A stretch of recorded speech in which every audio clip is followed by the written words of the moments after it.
Today, I'm going to do a portrait study of Morten Harket, the lead singer of the band Aha, and I'm also going to do an album review of their debut album, Hunting High and Low, released in 1985, and then that will be in the second half of the video. Right now, I'm just going to be doing a speed paint. So I hopped on Pinterest and tried to look up a really nice, high-quality reference of him. This one caught my eye, and I knew I was going to struggle with this, so I wanted to pick an easier reference, but I decided to do it because I was quite arrogant. So I only do one sketch layer, a very quick one. It doesn't matter to me if it's not accurate. I'm trying not to spend a lot of time on it because I tend to fix it later on with the proportions, but I regret that. I spent way too much time correcting the proportions, but it is what it is. And I also noticed that he looked a bit like the actor Christian Bale, but maybe it's just me. After that sketch layer, I'm putting down the very basic foundations of everything, and I'm not really worrying about the very specific colors or details that are in the photo. This is the second layer. It's not that important. I'm just really trying to find a middle ground for those details and those blocking out the colors. This photo was such a good pick because you can really see the variety of colors in his skin tone, which is the main reason I chose it. Of course, the hand made me really worried because I've never painted a hand before. Like, this portrait is one of the few ones that I've done so far, so I'm really new to digital painting. And I don't use a lot of layers, to be honest. I've only used mostly 3 when doing portraits. But after putting down those basic tones for the skin, you see me turning down the opacity of the sketch layer so I can get those darker lines for the rest of the face. And then the green tones in the skin I really struggle with because it's hard to blend those greens into the pinker areas. Right now will be the third layer while I lock in and do the blending and the details. I'm still trying to figure out my art style in digital painting. You know, as I continue to do these, I realize what I do want, and that's cross hatching, where you can really see the very clear lines into the other areas where it has the effect of blending, but it's not really at all. I will tell you, I don't like soft blending. Those soft brushes, I can't roll with it because it usually leads to realism, and that's another style I really don't have any interest in. But as I'm trying to do this blending and I'm realizing this is very difficult and I for some reason cannot get the right colors, the medium sized brush that I do have set is just not working out for me. It's not having those nice transitions into the other colors I wanted. It's just a whole lot of problems. So I was really debating whether I should give up, start using the dreaded softer blending brushes, or use a smaller brush instead. The darker areas underneath his eyes, his cheek area, I just couldn't get those right colors. And also the nose area too. It was an honest mess I did not sign up for. And it's been a couple hours in the stage of struggling with no progress in my eyes. And I'm telling you, it's been hours. And it was in this moment right here, I decided to start all over again from the beginning and block out those shapes and work a bit slower and really focus on the yellows in the skin tone because all of a sudden they were so clear to me. And also, one very important rule I'm following is I'm not using the eyedrop tool and Procreate to get the exact color. This is a study. I want to get the colors right without cheating. But after this exercise, I really do think I understood these colors more. And after blocking out the shapes, defining the hand and the hair more, I switched my brush into a smaller one because, again, it makes the blending a little bit more easier. And when that switch happens, the whole piece, it looks so realistic to the point it was like I was doing realism, but that was not my intention, ironically. But it is what it is. It looks good. So for the rest of the video, it will be the fourth layer, just finishing up the details, the cross hatching, the blending. And as you see me finishing up and struggling on the portrait, I'll move on with a review of the album. So Hunting High and Low is the debut album from the Norwegian band Aha. It was released in 1985, a synth-pop new wave album, and it did deliver the type of synth-pop you would expect from this decade. It's a very short 37-minute record with 10 tracks. It's a very easy listen. During my first listen, I will be completely honest, I thought the album was terrible and very average of its time. It was too gimmicky, especially the songwriting I was very disappointed in. And the second time I listened to it, it was eye-opening. It was very different, and this is why I always listen to an album multiple times, because the first listen don't mean nothing. It doesn't matter. And I hope a lot more people realize this too, especially with a new genre or with older music, is to give it a multiple listens because it is something new to you.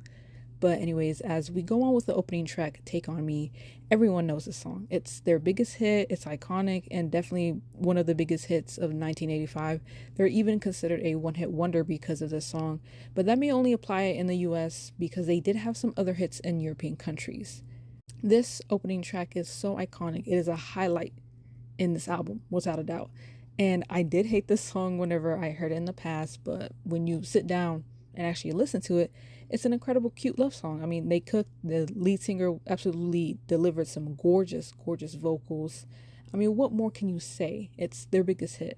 But as we go on, the next track, Train of Thought, it had some boring verses with some dull lyrics, even though the subject of the song had some substance because it was talking about a man's daily life and his thoughts.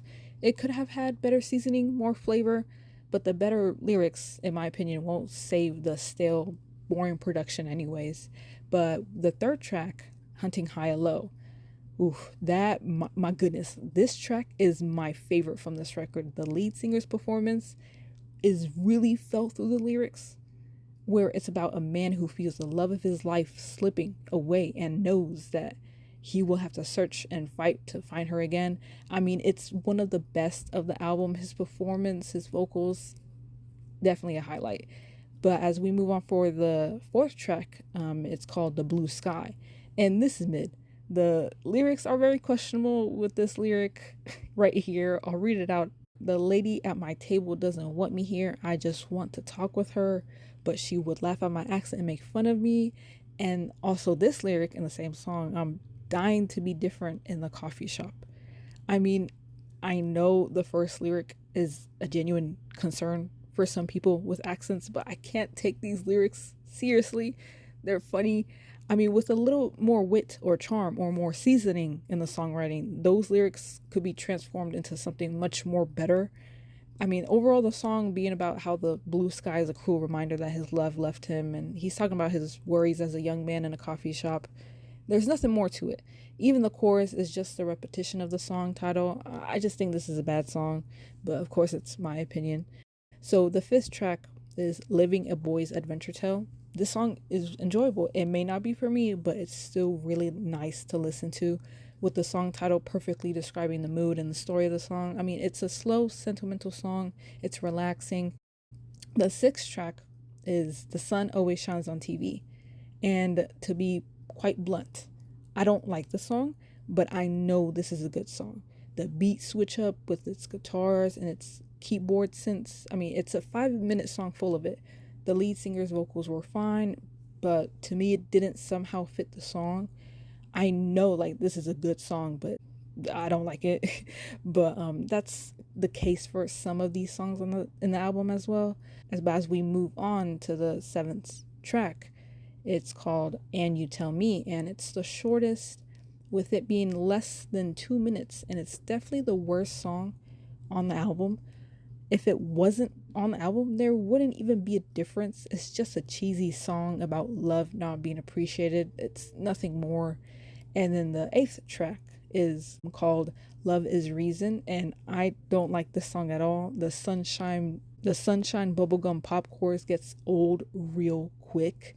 The concept of lyrics of how the narrator will do anything, change themselves because love is his reason. It makes sense, but I would only say that's the interesting thing from the song, sadly. It just sounds like your basic stereotypical synth pop song. It is the embodiment of that.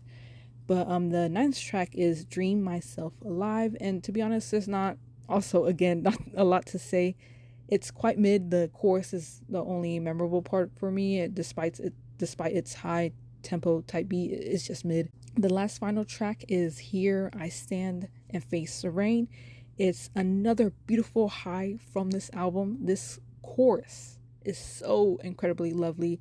It has an eerie guitar vibe backed with the keyboard synths that sound full of alert yet weariness. The song describing how the narrator's love has left, but he still wants to remain as friends because he's so fearful of his future without her. I mean, it's the same subject matter as the third track, but instead of sorrow, it's full of fear. It's full of fear of the lost love. And it's definitely a high of the album. I definitely would recommend you to listen to that. But overall, this album, it is a mixed bag. You can really expect some very average expected synth pop songs with some questionable or very mid lyrics, as I would say. But the highlights from this album are, in my opinion, worth a listen with its incredible, incredible vocal performances. I mean, it's perfectly matching with its catchy, beautiful production in those same songs. I mean, the themes of young love, the consequences that can come from it, they're talked about, and then also the worries about a young man. And those type of themes is very expected from these types of albums. So I feel like the productions and the performances can only be the wow factor in these types of albums too. The rest of the album is really overshadowed by its successful opening hit, Take On Me, with many agreeing it's the best song on the album. If you do like that song, you can definitely give the album a listen. It's not a bad album, it's average with its very high highlights. I mean, there are some songs that I know I don't like and they're not for me, but some of those are, I still recognize them as great songs that people will definitely love, regardless. I will give this a mid 7 out of 10. Only 3 or 10 tracks, which are Take On Me, Hunting High and Low, and Here I Stand and Face the Rain.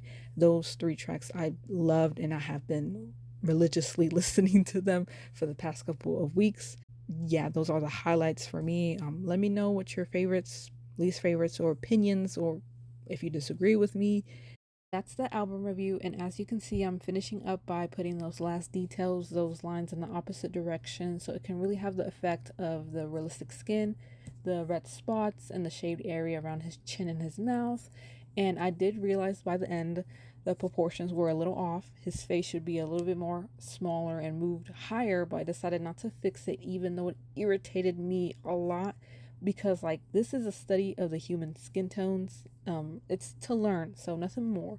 But anyways, this is the final study. It took me days to finish and not give up. And here's the reference side by side next to the study. Very embarrassing. I can tell what's wrong proportionally, but I don't care. But I do care at the same time. But anyways, here's the close-ups for his face and his hand. Honestly, my favorite part. And that's it. Thank you for listening to me yap and talk, and I will continue to do so. But thank you.